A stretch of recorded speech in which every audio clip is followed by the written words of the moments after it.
Shalom untuk kita semua. Shalom. Malam ini kita akan merenungkan bersama firman Tuhan dari Ayub 42 ayat 2 hingga ayat yang ke-6. Dan saya akan membacakan bagi kita semua. Ayub 42 ayat 2 hingga ayat yang ke-6. Di bawah perikop Ayub mencabut perkataannya dan menyesalkan diri. Maka jawab Ayub kepada Tuhan, "Aku tahu bahwa Engkau sanggup melakukan segala sesuatu, dan tidak ada rencanamu yang gagal. Firman-Mu, siapakah dia yang menyelubungi keputusan tanpa pengetahuan? Itulah sebabnya tanpa pengertian aku telah bercerita tentang hal-hal yang sangat ajaib bagiku dan yang tidak ku ketahui. Firman-Mu, dengarlah, maka akulah yang akan berfirman. Aku akan menanyai Engkau supaya Engkau memberitahui aku. Hanya dari kata orang saja aku mendengar tentang Engkau, tetapi sekarang mataku sendiri memandang Engkau. Oleh sebab itu, aku mencabut perkataanku dan dengan menyesal aku duduk dalam debu dan abu." Demikian firman Tuhan, dan sekali lagi shalom untuk kita semua. Shalom. Renungan kita pada malam hari ini saya memberi satu tema kecil, yaitu dihancurkan untuk dipakai Allah. Sekali lagi, dihancurkan untuk dipakai Allah. Tidak seorang pun dari kita ingin sekali menjadi orang yang gagal, melainkan ingin sekali menjadi orang yang berhasil dan sukses dalam segala hal. Tapi seringkali juga rasa keraguan itu terlintas dalam diri kita, sehingga keluarlah beberapa pertanyaan yang terlintas dalam pikiran kita. Mungkinkah nanti saya akan seperti yang saya inginkan? Atau mungkinkah nanti saya bisa mendapatkan pekerjaan?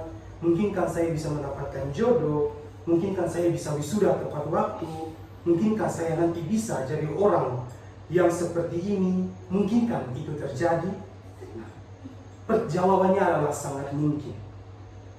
Karena hidup yang berhasil dan diberkati adalah rencana Allah bagi anak-anaknya. Memang untuk berhasil itu tidak semudah kita membalik telapak tangan.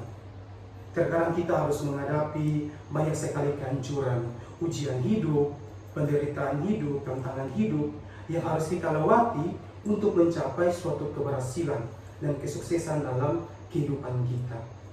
Hari ini kita akan belajar dari satu tokoh, yaitu Ayub. Dalam Alkitab katakan bahwa Ayub adalah seorang yang saleh dan jujur.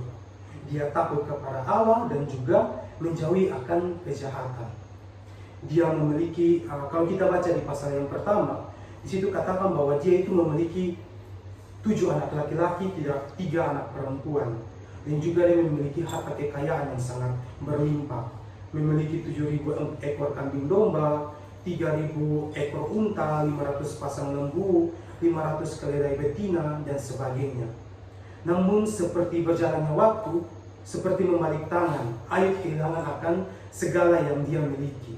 Mulai dari anak-anaknya yang meninggal karena kerobohan rumah yang terkena angin ribut, kehilangan unta-untanya karena dirampas oleh orang-orang Kasdim, kehilangan lembu sapi dan keledai betina karena dirampas oleh orang-orang Sheba, kehilangan kambing domba dan penjaganya karena terbakar api. Dan juga dia dituduh sahabat-sahabatnya sebagai orang yang sangat berdosa, sehingga dia ditimpa penderitaan yang sangat setimpal. Dan juga Ayub terkena akan penyakit kulit.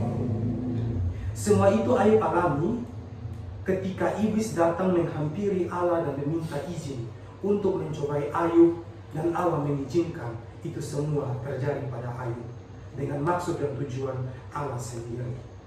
Saudara yang dikasihi Tuhan, kehancuran yang Ayub alami ini membuat dia berkeluh kesah dan membela dirinya.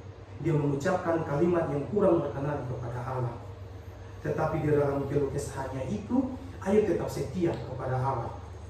Dia tetap teguh dalam iman sekalipun harta kekayaannya habis, semua anak-anaknya meninggal, tubuhnya ditimpa bara busuk, bahkan saat itu juga istrinya menyuruh dia untuk mengutuk Allah. Namun Ayub masih bisa mengatakan, apakah kita mau menerima yang baik dari Allah tetapi tidak mau menerima yang buruk? Nah, ini yang kadang-kadang juga terjadi dalam kehidupan kita sebagai manusia. Ketika segala sesuatu sudah Tuhan berikan kepada kita, kita menerima itu dengan penuh kesyukuran dan sukacita. Tetapi ketika apa yang kita minta tidak sesuai dengan yang kita harapkan, kita malah menyalahkan Tuhan. Nah, itu yang kadang terjadi dalam hidup kita saat ini. Saudara yang dikasihi Tuhan, ketika kita menghadapi penderitaan, kita juga diberi dua pilihan. Tetap setia kepada Allah seperti Ayub, atau menjauhi diri daripada Tuhan. Pertanyaan ini yang akan menjadi refleksinya kita. Ketika kita membaca ayat selanjutnya, di situ sudah dikatakan bahwa keadaan Ayub itu dipulihkan. Setelah dia menyadari akan kesalahannya, Ayub merendahkan dirinya dan mengakui bahwa rancangan Allah lebih besar dari pemahamannya. Allah memulihkan keadaan Ayub, memberkati dia 2 kali lipat dari sebelumnya. Karena dalam masa-masa penderitaan Ayub, dia tetap setia kepada Allah, sehingga Allah memakai Ayub untuk menjadi teladan bagi kita semua. Tema kita dihancurkan untuk dipakai Allah. Teman-teman pernah berpikir kenapa Tuhan itu mengizinkan kehancuran terjadi dalam kehidupan kita? Jika Tuhan begitu mengasihi saya, kenapa Dia berikan saya begitu banyak rasa sakit? Apakah Tuhan tidak sayang lagi kepada saya? Atau apakah Tuhan murka kepada saya? Jawabannya bukan itu semua. Tuhan mengizinkan kehancuran itu terjadi dalam kehidupan kita karena yang pertama, untuk membuat kita lebih bergantung kepada Tuhan. Dalam Amsal 3 ayat 5 dikatakan bahwa percaya kepada Tuhan dengan segenap hatimu. Nah, jadi dengan kehancuran mengajarkan kita untuk menyerahkan diri kita sepenuhnya kepada Tuhan. Seperti Ayub, kita harus tetap percaya kepada rancangannya walau dalam kesulitan kita. Dan yang kedua, untuk memurnikan iman kita. Dalam Yakobus 1 ayat 2 hingga ayat yang keempat mengajarkan bahwa ujian menghasilkan ketekunan, dan ketekunan membawa kematangan rohani. Jadi dari kehancuran adalah proses yang memurnikan iman kita, sehingga kita menjadi sempurna di hadapan Tuhan. Dan yang ketiga, mau mengajarkan kita untuk berdoa. Dalam Roma 8 ayat 26 dikatakan bahwa Roh Kudus menolong kita berdoa dengan keluhan yang tidak terucapkan. Jadi kehancuran seringkali membawa kita kepada doa yang lebih sungguh-sungguh dan mendalam. Dan yang keempat, untuk memakai kita bagi kemuliaan Tuhan. Nah, sering Tuhan memakai kehidupan kita dalam kehancuran kita untuk menunjukkan akan kuasa Tuhan. Dari kelemahannya kita, Tuhan menyatakan kekuatannya Dia. Ayub adalah bukti bahwa kesetiaan dalam penderitaan menghasilkan pemulihan yang melimpah. Tuhan memulihkan Ayub 2 kali lipat dari apa yang dia miliki sebelumnya. Begitupun kita, ketika kita memiliki kehancuran, ketika kita ditimpa dengan ujian hidup, kita harus tetap percaya kepada Tuhan bahwa semua itu memiliki tujuannya masing-masing. Oleh karena itu, malam ini firman Tuhan mengingatkan kita bahwa kita jangan pernah takut menghadapi akan kehancuran. Belajar dari Ayub, tetap setia kepada Tuhan dalam segala keadaan. Kita percaya bahwa kehancuran yang Tuhan izinkan memiliki maksud dan tujuan yang mulia.